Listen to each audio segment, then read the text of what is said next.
It's not just radio, it's Rockland World Radio. RocklandWorldRadio.com.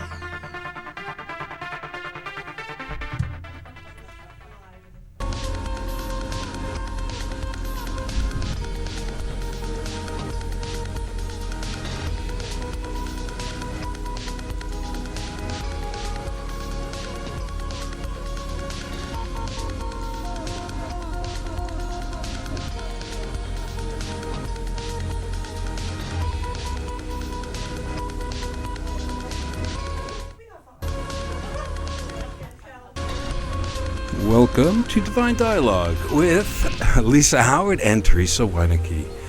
Heard on Rockland World Radio every Monday evening at 7 p.m. Eastern Standard Time. Be sure to check out the archives for past programs. And now the hosts of Divine Dialogue, Lisa and Theresa. Good evening, folks. Hi. Welcome. Happy Monday evening. Happy pre-Thanksgiving. Tonight's show, we do not have a physical guest. One will not be attending our show tonight. However, we thought it would be wonderful to keep tonight's dialogue strictly around giving and gratitude. Very appropriate given the season. And before the show started, Theresa and I were just talking about our day, as we usually do. And as usual, we would like to keep this Divine Dialogue organic. And so we were just about to go on air, and Lisa just said, and the gift of today is, and I said, hold that thought. What was right? So what was the gift of today? Every day is a gift. So what was the gift that you saw in your day? Yes, every day is a gift, but not every day do I always see it that way, right, or remind myself to look for the gift. So I was explaining to Theresa that I had a wonderful lunch meeting today with some colleagues, and as a result, 12 new sales leads were developed, and actually one appointment made while we were there with a really big account. So I was telling Theresa that on the way home, although it has been a crazy week, all good crazy, busy, but good. Activity is good. Yes, it is. Activity is good. So I was telling Theresa, I said, I just thought about, it always feels like I have roller skates on. There's always something I have to do, and you change caps from one cap to the other cap. So on the way home, sitting in traffic, I was thinking to myself, what is the gift here? What is the gift? Because I knew I enjoyed the luncheon meeting. There were two wonderful gentlemen, very nice human beings, and we had wonderful conversation, and the energy was good, the whole vibe was good, and we were sharing information about our industries, and so we're helping one another, and that always feels good. And then while I'm sitting in the car, which is when it often happens for me, is when the inner dialogue starts, because it's the only place that I'm alone. And when I'm sitting in, I don't have the radio on. I'll usually listen to books on tape, or occasionally I will play some of the CDs that I enjoy that relax me. But for the most part, the travel time in the car it really is my favorite, traffic or no traffic, because it's the only time that I can almost quiet my mind. I don't want to say that I'm meditating while I'm driving. That's please. But at times it feels like I am. So I was thinking about what the gift was, and I just thought, some of the gifts are just not as obvious. But when you look for them, as you are well aware, when you intentionally look for the silver lining, you find one. And for me, it was just that on top of having such a wonderful day and a great exchange with these two individuals, I wind up with 12 new accounts, an appointment that was set up for me. Normally in a sales position, it takes a lot of work. Last week, I got an appointment with a customer that I have attempted to contact 18 times. Since April, 18 times. And eventually it got to the point where I was like, I will not stop. You are going to talk to me. So it was the 18th time. And he was another wonderful, wonderful person. And so I have an appointment with him on Wednesday. But, as a result of this meeting today, I got 12 new sales leads and Great. One appointment already carved out with a great recommendation. So I'd say it's a pretty good day. Well, that's what, when I'm sitting here looking at you in the corner of my eye is the this or better. So welcome to This or Better. So part of how I think you came up with this, or better, part of what we do is the blueprinting for what we want our life to look like. Some people call it visioning, putting a vision statement together, but we can call it blueprinting because most people know how to blueprint. Like if you were going to build a house, you have to have a blueprint so that someone, your architect, could draw up the plans. And you can't say to the architect, build me a nice house. You want to give them specifics as to what it is going to look like, what you want, what you would love for your life to look like. So we call it blueprinting. So your blueprint in your sales career would, of course, be to, have a lot of customers, a lot of sales. Right. And it's always about revenue, account development, contacts. So part of the whole picture was, out of nowhere today came your or better, because you know what you have to do every day, and sometimes you get a whole lot better than other days. Right. And to your point, which is just a little piece of important information that I forgot to mention about this story, was that our new incentive package came out for this fiscal year, and the majority, the meat of the incentive package is based on new account development. So this kind of feels like it fell in my lap. And it did. Absolutely. Like, yes, I know that, and you know that, but but it was created from it was an idea. An idea that you had. It was a blueprint. It always starts with an idea first. Right. You have to have an idea before anything else can. Thoughts become things. Yes. So Thoughts it has to fall into somewhere, but your lap than somebody else's when you talk about new sales, new contacts, things like that. So part of what we were talking about last week, we said we were going to do the next couple of weeks that we're hosting this show on giving, the gift of giving. And the different organizations that are out there. So part of any organization is they have to have their own blueprint of what they want to create in their organization that they're building. So it was when you said about driving is the only place where you can really have some quiet time where you're alone with yourself, and you have control of that environment on the inside of your car, not so much on the outside, but on the inside of the car. So when I was talking about wonderful organizations, Rockland Center for Spiritual Living, which I took a ride to yesterday, and I was talking to the gentleman who just came on as he sings and he plays the piano, so the music has just upscaled. It says Jim. Has just upscaled itself. It's such a wonderful experience. And I remember when I was going to churches when my kids were growing up, I would always pick a church that had the best music, because that just so engages me in the whole event that is being put together. But in driving, it's a spiritual practice for me to get in my car, to take the 35-minute drive to the center, have the experience of the center, and then go home. I can fill myself up. So Reverend Jennifer was talking about yesterday was gratitude, and it was a wonderful celebration, and she asked people to just say what it was they were grateful for after she did her talk. So some people volunteered. And you could actually go listen to her podcast, her talk on Center for Spiritual RocklandCSL.org. So, so for me, what really brought to my attention was it's such we give, as mothers, as career women, as people in the world doing the work that we do, we give all the time. So we're always giving, being of service to people. And I was grateful that I have people to be of service to, my family, my friends, my clients, but also that the whole journey of getting to the Center for Spiritual Living is my nurturing myself and filling myself up. On the way there, while I'm there, and on the way home, I come home just so refreshed and so in tune with me and what I want to do in the world. So they're a wonderful organization to tap into in this area. And what they do the collection for the People to People. And we were going to have someone from People to People this week, but she will be on eventually. But when we're talking about giving in the organizations, one that we would like to talk to people about is that organization. And if anyone has had experience with or works with or is partners with that organization, People to People, or other organizations that are in service to humanity. Right.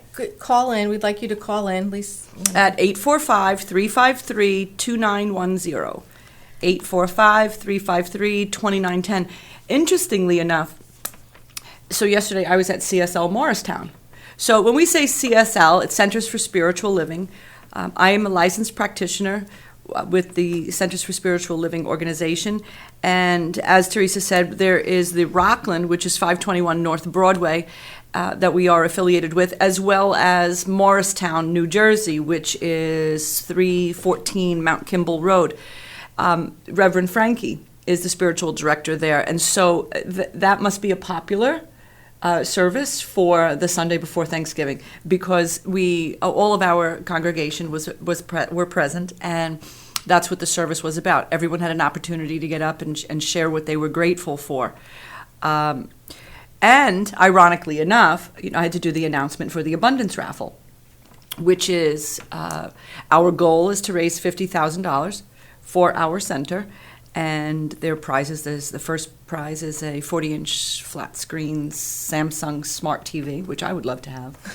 And I have to get the ticket from you. That's right. I did bring them with me today. I have my money. Good. Second place is an iPad 2, and third place is a $250 gift card. But the point that I'm trying to make is that, so it was a wonderful service. Frankie talked about giving, and of course, we are religious scientists, is what we are. And so there's always a message.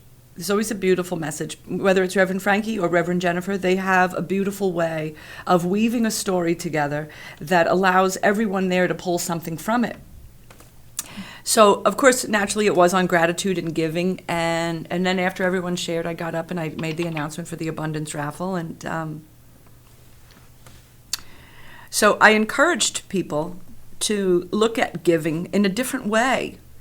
Because being that I have been involved with a lot of nonprofit organizations, I've done a lot of fundraising, I volunteered both physically as well as, creatively to many, many organizations. Not all of them did I feel passionate about. What I feel passionate about is more the coming together of people working together to share their gifts and talents. I realized that yesterday because we had a meeting after service about our gifts and talents and what did we want to grow and what did we want to learn. So it dawned on me. It's been an interesting 2 days. And so it's no surprise that, that those 12 customers would be handed to me today, because I've been in my own world thinking about how it is that I want to show up. I know that philanthropy is my passion. But I don't know that it's my passion because of each of the individual causes. There are many that I am very passionate about. But I realized yesterday that my passion is about being a part of, you find the right word, about being a part of a group of individuals who have put themselves out there and are coming from a place of giving and sharing. And from a metaphysical standpoint, we could go back and forth with all the benefits of giving, whether it was one of a religious nature, it's to give and you shall receive. What is the scripture I'm talking about? Help me here. I just drew a blank. Theresa, you drew a blank too. You're surprised. So, but the point, it'll come to me. The point I'm trying to make is that regardless of how you look at giving, whether it is it's a pious act that your religion or dogma instructs you to do, or whether you feel moved individually because there's something that you're passionate about, or you come from the scientific perspective and you understand that we live in a reciprocal universe, and so giving is essential to living. We are mirrors. The universe reflects back to us what we give to it. So, to some people that would say you're giving with an agenda. And yes, I give with an agenda. My agenda is to give and I receive. And so it's a transaction. Life is a transaction, hence why I'm in sales. It's one big transaction. It's a give and take. It's a circulation. Right? So, I could come back from my Catholic upbringing, and I can tell you, what I remember about giving, and that we were supposed to give, and that was, your life was about giving, but it was never encouraged. I was never taught that what giving would do for me. It was something that I was supposed to do, but I was never educated on the benefits Right. of giving, You were at least just from the supposed Catholic to, perspective, right? So it was only because of Centers for Spiritual Living and the study of metaphysics that I started to understand universal laws, and so for me, I really don't care why someone gives. I just know that if we all give, then it all takes care of itself, Right. right? Yeah. And there's so many places to give especially at this time of year. Right. But also the tragedies that are happening just in your own neighborhood. Forget about internationally and in your wherever you are, but even in your own backyard. So it's part of it is deciding where to give. Right. And Theresa, it just came to me. When I was sharing with you about being passionate and being passionate about being with an organization or a group of individuals who are sharing and looking to, it's because just what we said about this show. This show is supposed to be a platform for solutions. Right. Right? We want to launch solutions from this show. And so I think that my attraction to it, my passion for it, is because I feel like I am contributing to a solution rather than, like I said last week, J.K. Rowling's quote, that she wanted to teach her children to be contributors to society rather than consumers of it. So you see the correlation there for me. Yep. So we have... Well, in a moment, we are about to introduce our lovely friend, also from Centers for Spiritual Living Rockland. Who is a solution person. Absolutely. And a giving person. And an avid people-to-people supporter. Yes. Avid people-to-people supporter. So it would be a perfect opportunity for us to, we're going to get a chair together for Jan so that Jan can come Jan. and sit in come on, let's have this conversation together. This is our guest. Do you have a stool over there? Come sit over here, Jan. I'll just let Jan sit here. Thank you so much. Put the short person on the high chair. You're sitting right there, front and center. Sure. All right. How are you, girlfriend? Hello, guys.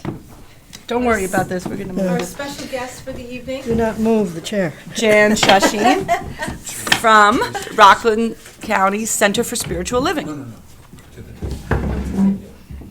So, might as well join in the conversation. We were talking about giving, right? And so I wanted to let you know this. So I've made several calls to people, and Diane is pretty excited. We know that we're going to do something together. So we're trying to coordinate and getting Diane here, but others as well. I was telling Theresa that I spoke to today, City Harvest, Island Harvest, Long Island Cares, Harry Chapin Food Bank, on and on and on. And I thought that what was also interesting about what they do is that they not only help, because none of these organizations feed an entire family. What they do is they supplement families who are struggling.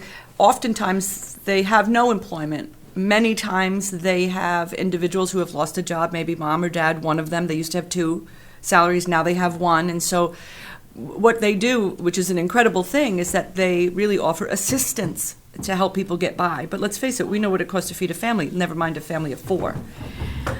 But I liked that each of the organizations not only contributed food, but during the beginning of school, they provide backpacks for children for who are struggling or at or below poverty levels today, which is an alarming number. Especially when I look at the East Coast that has some of the wealthiest areas in the world, and in the United States particularly, are in the tri-state area. And to see the rate of poverty when we are surrounded by wealth is mind-blowing. Right. And Jan, you have a background in... That I do. You have a background, and you have a background Yes. in the work that you did in the I do, world yeah. prior to being massage therapist extraordinaire currently. Well, one of the things you probably know is that food stamps, for instance, does not allow people to buy some of the necessities that somebody with a young child would need, like diapers. Right. Really? Even the WIC program does not extend to the need. So I have a customer who's a board member of People to People, and one of the problems is with many poverty families, they're using these diapers way too long, reusing diapers. So, kids are getting rashes and They're reusing diapers? reusing diapers, yeah. So that's another need, So this is another area where people-to-people helps.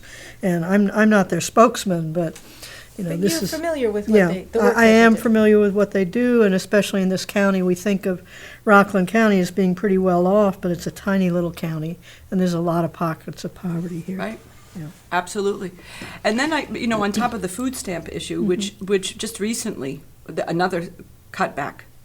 So if, for argument's sake, there's one individual that I know that receives $87 a month for her and her child. She has now, and she's working. And so they help supplement her income with $87 worth of food stamps. It has now been cut back, and she gets $70. $70 does not go very far when you're putting food on the table and paying for daycare and childcare and this, that, the other thing. So on top of the food stamps cut back, the sequestration did not help. A lot of these nonprofit organizations that rely on government assistance, government-funded programs, charitable organizations are the first, almost always the first, to get cut back. Whether it's the government or whether it's individual houses, when the economy gets bad and people start barreling down the hatches and being a little bit more frugal, their charitable giving is often one of the first things that they cut back. So from a nonprofits world, this time, which is something that I learned today, that is common throughout the nonprofit world, is that the holiday season, it's their busiest time, right? And Thanksgiving, even more so than Christmas, Thanksgiving is hands down their busiest because people feel more giving. Yeah. Well, I was just at People to People today, dropping off some things that our people had donated, and somebody came in and, there's nothing for her for the holiday. And she can't get connected for Christmas because it's too late. And the next appointment they have for her is in January. So, you're talking about, and people end up going, as you say, they get as much as the organization can give, but, that means that they're getting not enough food for the whole month. Right. So can I ask a question? So everybody knows. So these organizations like People to People or City Harvester, are they supplemented by the government at all, like social services, and with donations by private individuals, or is it strictly private donations? They're always going to both corporations and to government. A lot of corporate sponsorship. But, as Lisa was just referring to, with all the cutbacks in the last several years, and particularly in government, these are cutbacks that only happen very, very occasionally in government. I mean, I spent a lot of time in government, so I have a lot of that experience. And there were only a couple of times in my almost 30-year career where government was in the shape that it's in now, where they were always the court of last resort. And now the court of last resort has tightened its belt, so to speak. It's become a nonprofit. And so nonprofits are competing with each other. That's the other thing. Right. And there are many, many food banks. There are not any that I know of that do the job that People to People does. I mean, they basically operate with one paid employee, their executive director, and everybody else are volunteers. They greet me like I'm their long-lost sister when I walk in the door. Oh, hi, nice to see you again. And we've made a real sincere effort in our organization to do this thing we call Spare Change Sunday, where just empty your pockets, it doesn't hurt. And so we've been able to expand that. We've been able to adopt more families this year, but we're a tiny little organization. I want to get the word out to the other nonprofits like us who are religious-based or spiritually based and say, do the same thing we're doing. Even if you don't give to People, make it an ongoing thing. Let's all adopt Spare Change Sunday or Saturday or Friday or whatever day of the week. Choose who it is you're going to support and support one. Yeah. Absolutely. So the bigger need comes, while this is important now because it is the holiday time and it's winter, but what I thought was interesting is that after Christmas, the cupboards go bare. And they really rely on their volunteers and their supporters that support them all year long to help keep those cupboards full. But that's an endless job, job. Did you mention about how people to people can maximize our financial contributions? Well, because that's another thing. Right. Because they belong to a consortium, every dollar we give gets multiplied by 7. So it's even more important if we can give that money to give the money. It's wonderful to recruit everybody to empty their cupboards and donate at Thanksgiving time or the holiday time, but year round we need to make sure that money is there. So Well, that's the bigger need. So they're buying in bulk? They're buying in bulk. Price? They belong to a nonprofit consortium that specifically deals with the issue. Their problem is space. Their problem is being able to, put enough stores aside. They have if you know the space because you've been there. I don't know if you do. No, I haven't. But, it's hard for a truck to get in there. Right. So that they can, unload, so they've got to, they got to make accommodations for that. And all that takes money, but rather than spend money on the infrastructure of the building and doing that, they've been putting all of their money, which is why they are what they are. They put all their money back into the service that they're doing. So what type of things do We they should provide? throw their website up on there if you, I had it because up. there is some particular information. I know that Diane, the executive director, had mentioned to me, she helped bring me up to speed a little bit on their connection with the consortium and the agricultural, organization that they belong to. And so local farmers often grow crops specifically for them and dedicate a certain portion of their crops to help people to people. And then I noticed Pfizer is a big supporter of people to people, and they had several large organizations, but they can always use more. Always. Absolutely. Well, the other thing, too, that I'm aware of through the board member who's my customer is that it keeps growing. A few years ago, and then, Sandy hit last year, and, without looking at people's means at that time, because people were wiped out. In this particular area, we probably did better than many other places, but, that if you get an event like that, it impacts the whole community. As you were saying, it impacts the people who can give. One of the things that's happened over the last couple of years is some of the people who were giving are now recipients. And Right. I know we all know stories about, as Lisa was saying, where you had 2-income families and now it's a 1-income family. Or, people have had their hours reduced. The whole thing that happens as a result of Furloughs the and- economy, which is not an individual's fault or, anything they drew to them, but, that's one of the realities. Now, New York State Food Bank, this was a conversation I had last week with a woman who runs the New York State. Actually, it's a one-woman office.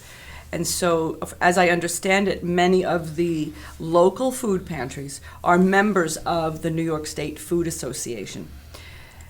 Indirectly, so how it works is where the local food pantries will buy food from the New York State Food Bank Association. So the food bank doesn't give anything to them for free, but the food bank works on gathering goods from larger corporations and so on, and then disperses it out into the surrounding slightly smaller food banks. And so I was shocked. Now that's New York State, 3 million recipients, which means there are 3 million people. Now I was going to say it was 2.8. But 2.8 is in New Jersey and 3 million in the state of New York that are receiving some form of assistance from the New York State, whether directly or indirectly receive aid. And I think that's just mind-boggling. There are 3 million people. And we're not talking the homeless. In some cases it may very well be where some of the shelters are being supported. But for the most part, like 80% of that 3 million are working class families who are trying to make ends meet. So it says here in 2012 there were 19.5 million people in the state of New York. Is that just a quick Google fact? Right. So 3 million of those are receiving some part of, that's just food assistance, correct? Right. That's food Supplemental assistance. food. Supplemental food assistance, right. And oftentimes that's not people who are collecting food stamps For some are collecting just food stamps. Some are collecting food stamps and getting some support. As I understand it, that number, that 3 million, is just the number, the bare minimum number that's probably conservatively low. So an organization like People to People, so on their site it says they do a couple of things. Their programs are Back to School with Dignity, which you talked about. Which I just love that program. I love it. They fill the backpacks with School supplies. Yep. And we know what school supplies cost. Oh, gosh. Now, right? Yes. Can you imagine a single mother trying to get 3 kids ready for school? I remember school when we supplies? went to school, would you show up with a pencil and and some loose leaf? Wow, welcome to my Right. house. I mean, there were 7 of us. You know, you had 1 pair of sneakers and 1 pair of shoes, and that Right. better last all year. Yeah. Don't grow out of those. But now, I mean, I have 2 kids in school this year. My son is in college, so he only needed a couple of notebooks. But in school, when they need the calculators, once they get into 8th grade or 9th grade, those are $100 calculators. And then all the other supplies could be a $200 bill for 2 or 3 kids, and that's, Right. you know. So they have the Back to School with Dignity. They have a clothes closet. Yep. Is that donations of clothing, Gently used. gently clothing. used? Computer exchange. Do you know? Yeah, what do you know about the computer exchange? I haven't talked to Diane. Do you know anything about that? That I don't really. Right, so not aware I guess of, but that's- I know that one of the families that we adopted or looked at the letter, one of the moms was looking even for an old computer. Because, people find ways to work at home when they have small children, and, Lifeline is a computer. Can you imagine a absolutely. family without a computer in No. today's world? But Did you get one? I don't know, that's, we kind of reached our limit. So it says here they provide low-income families with computers at no cost. So somebody refurbishes. Well, I refurbishes think them. what may happen, there's a recycling program in Rockland, and they Right. take old computers, Right. and they probably do recycle a lot of them. Mhm. Clean them out and you get Yeah, them it's just a ready. matter of And you would taking be out a hard shocked. drive. I went to I'm in Westchester County, but I went to a recycling day where you drop off your stuff. Right. I Massive was numbers. shocked and amazed and astounded at not only the computers, but the televisions, like all the electronic gear Yeah. that people bring to get recycled. I was just astonished Yeah. at that fact. Well, that's a law now. You can't just go on No, with I that, know, can but you? Is that to see what people are recycling, just the the thing that they're- quantity and right. the quality. I mean, I know in my family in Johnson, it's always who could use this, and you would Right. bring it to somewhere, that somebody could use it Right. somewhere. So that's along the way. your intimate recycle Yeah. program. So, and the other thing they have is the food pantry and then Project Joy, and that's the Christmas. That's the holiday, holiday. Christmas, Hanukkah, whatever, And the families themselves write some kind of a letter. Oftentimes, if it's a non-English speaking parent, the child will write the letter. Mm-hmm. And it's obvious a child has written the letter.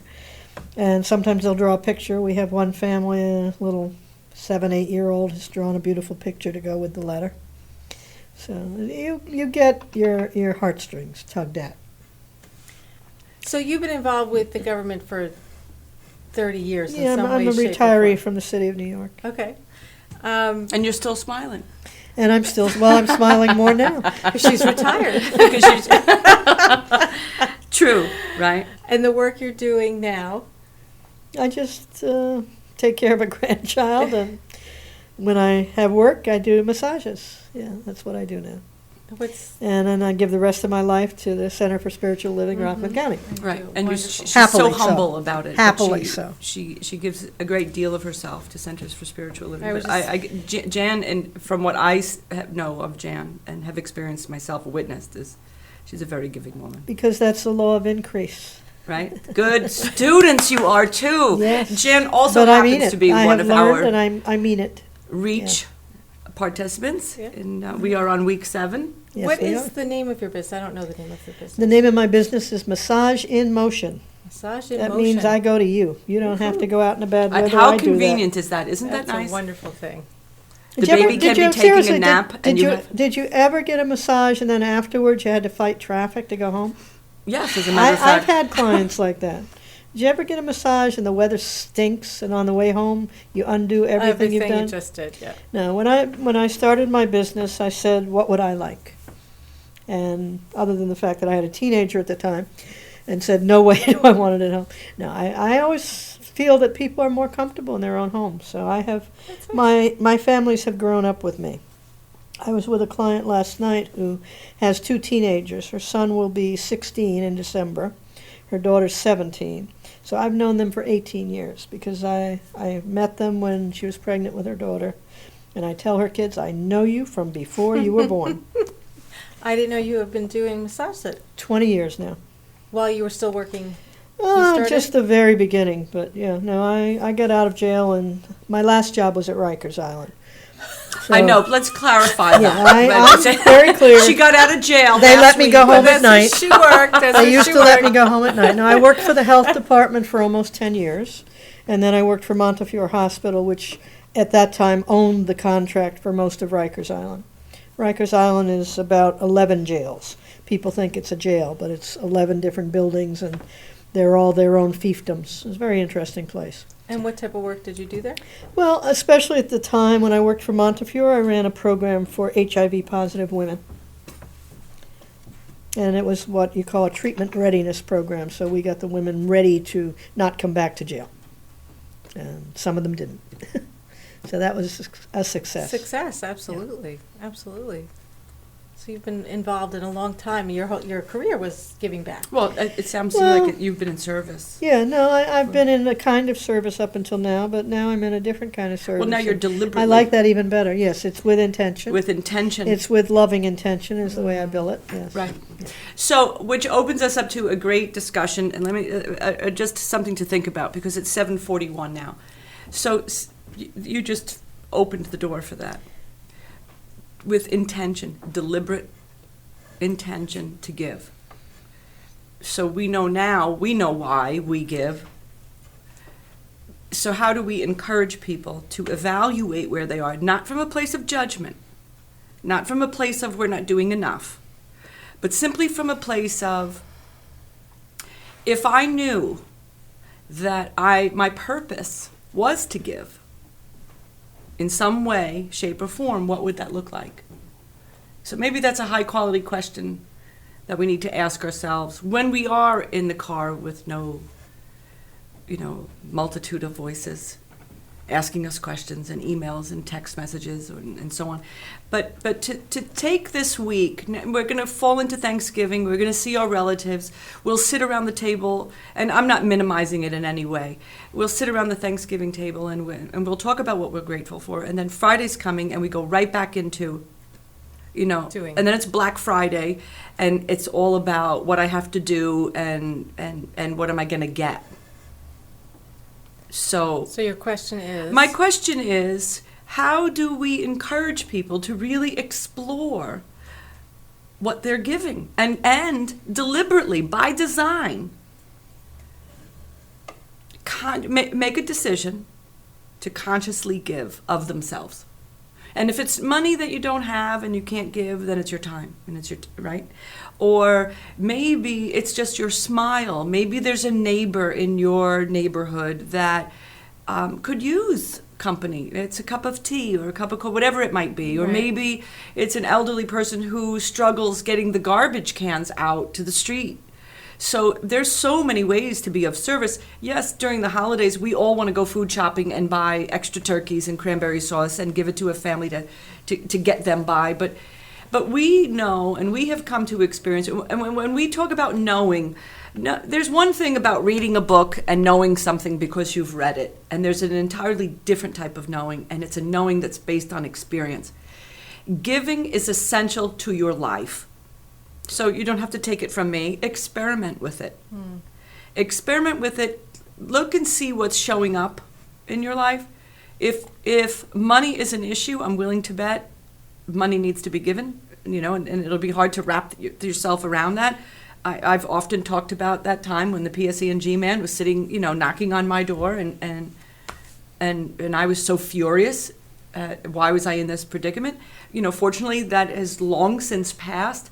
It was at that time when I really started to investigate the benefits of giving, and it didn't matter to me whether it came from a religious perspective or passion, or if it was spiritually driven or a scientific experiment. It worked. They are 3 ways of proving one theory. That's all that means to me, the three, religious scripture, psychological theory, and scientific fact. So a point can be made for each one of them. They all point to one. We live in a reciprocal universe. What goes around comes around. All of those, we reap what you sow, and so on. So, I would really like to encourage people, while we're having this divine dialogue, to have some divine dialogue with themselves to see where and how they can step up and give more.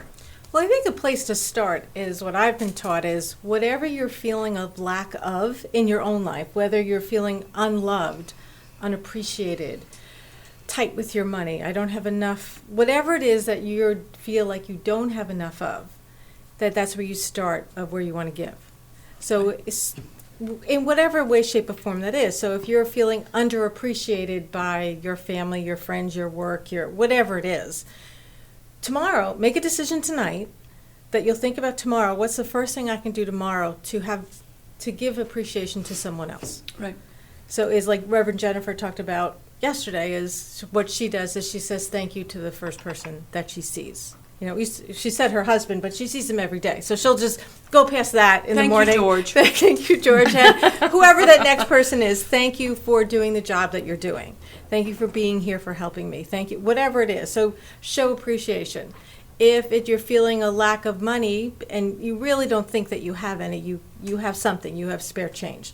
Give 30 cents to put it in either a basket at church or buy someone a pack of gum or well, the whatever transaction has to start somewhere, Right. and the transaction, whatever it is, be it love or money, Right. starts with us. Yes. Yeah, I think another thing that, if you want people to begin to think about this, the three of us are all parents sitting around this table. And I know one of the things that I did with my daughter and my adopted son is, hey guys, it's Christmas time. Let's go. They used to have in the malls the Right. giving tree. We're going to buy something for somebody you don't even know. And I think it starts with training kids to understand that that's a part of how we are in life. Those of us who have a roof over our head, have food on our tables, no matter what we think we may lack, we still, we were all going to buy each other gifts that Christmas. So let's buy one more for somebody we don't know. And, my daughter will tell you, and she'll be 35 next March, that she remembers this. She remembers as a kid that we did not go shopping without stopping and doing this. Right. And I'm not saying that's such a big, wonderful thing and pat me on the back, but, when you ask about how to get people into a sense of giving, I think one of the things is you make it a practice that everybody does. You make it a practice to encourage your kids to do it. And you make it easy. The things that we've done in terms of, and this is not an original idea, we named it and we claimed it, but I know everywhere people have done this, whether it's put spare change in a, because I'll tell you, the spare change concept, I was talking to another customer of mine, and he said, oh yeah, I save my spare change. Yeah, I give it to people. Here, I'll give it to you. And not only did he hand me his change, but he gave me a couple $100. He was all too happy to. Right. And it's like, and I'm trying to tell people at the center, talk about what we're doing. Right. Let one other person know what you're doing, and maybe that's a way. So you ask how to do it is to, open the dialogue. Exactly what you said. Open the dialogue, whether it's with yourself or with other people. But, you can say, my center is doing blah, blah, blah, or, a group of us decided to. Whatever it is, however you plan to do it, don't be quiet about it. And then you could it's ask, not like we're waiting for you to say what wonderful people we are, but, come on, join us, do it. Yeah, I You'll think feel part of it good. is, the next part is to ask them to participate in some way, or how does that sound to you? Would you like to get involved? Is there something you can And I donate think we with? make sure that people know, if for some reason they don't know, make sure they know that it does make you feel better. For the person out there who may be, kind of unhappy about whatever in their life, try putting yourself, in a place of helping somebody else. It's an amazing technique to get over whatever you're into. There is a famous quote. I was trying to look it up really fast. What'd you do? To do something, I couldn't do it faster. Do something wonderful, people will imitate you. Mm-hmm. You know, this is really a world where we are trendsetters. And each and every one of us has to learn to look at ourselves as a trendsetter. We are influencing someone.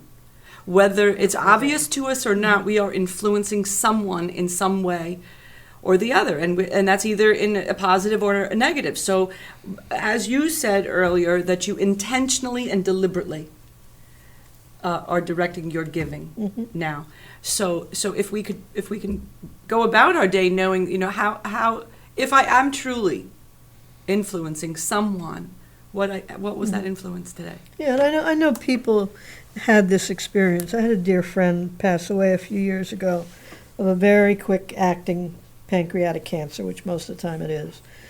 And so for the next several years, you know, I walked in the pancreatic cancer walks. I mean, that was my way of honoring her. Right. You know, everybody has something like that in their life that they can use as just a, you know, if you need a little shove, there's something there. Albert Schweitzer. What? Albert Schweitzer is the man that quoted, "Do something wonderful, people may imitate it." So it is a very interesting biography if you read about Albert Schweitzer, and he also talks about that the best thing man, meaning mankind, could do is to discover that their purpose is to give. It's fascinating when you read his biography and his life and what he has gone through and what he has experienced. Well, I mean, and as you two are teaching this reach and having us look at those unexpected things that come up, if we weren't writing them down or paying attention, we might not pay attention. Right. So because we are, I mean, you've probably told the story in here about, you know, what is showing up for people. People are visioning in some way for a piano, and the piano appears. I mean, I did not vision for a rebate on some tolls I had paid, but the person stood up and said, I can go back 4 months. I never asked him, but there it was, showing up. You know, and all these little tiny things. My daughter's owed me money forever. You know, she started paying some of it back. Up. You know, It's Christmas. you know, I'm not a big. I know the feeling, Mom. I don't know. No, I think but I'm not a big winner of lottos or yet, up until now. Right, and in the 50, past couple of yes. weeks, I've won the 50-50. 50-50 twice. Mm-hmm. So, Right. My daughter has a line of credit too. Yeah. But I don't even know if I've done great bookkeeping because I think Yeah, there's right. quite a few zeros that need to be added to that. And she might be watching the show tonight. I'm sure she'll have something to say about that.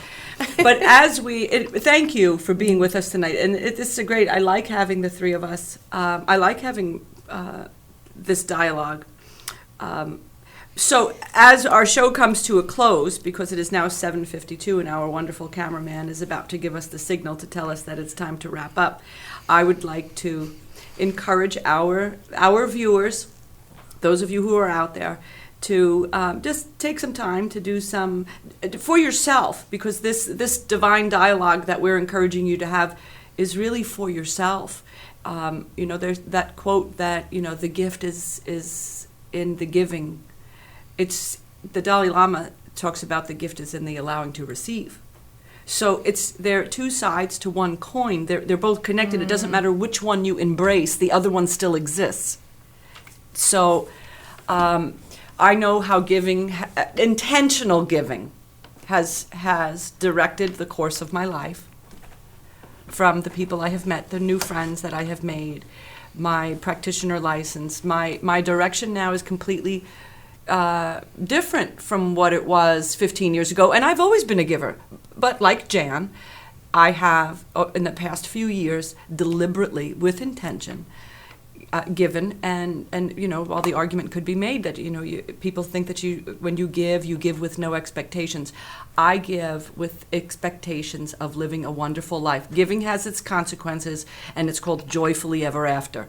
That theory about giving without any expectations means that when you give, you don't get to decide where you're going to receive from. You know, it's not that if I give to Theresa, Theresa has to give back to me. It's that when I give of myself, I know that this is a reciprocal universe, and that my good just comes to me. So, whether it's by motive or by movement. So we'd like to have a challenge. People go out and try it this week and call us next week and report back in, or send us an email at either Lisa... thisorbetter.com, thisorbetter.com, and you can email either Theresa Wienecke or Lisa Howard. Just visit us at thisorbetter.com. We'd love to hear your comments. We would love to have you call in, and we'd love to hear, how your giving showed up, and I would encourage you to journal this week and your experiences. If you do decide to take this Theresa's challenge, our challenge, engage in the divine dialogue, find a way to give, and journal what takes place during this week, even if it's just the contemplation of it. Journal what comes up for you, because there's a beautiful story unfolding, and it's beginning with you. On that note, we wish you a happy Thanksgiving, a happy, healthy Thanksgiving and holiday season, and we look forward to being with you next week. Thank you, and have a wonderful night. Good night. Good night.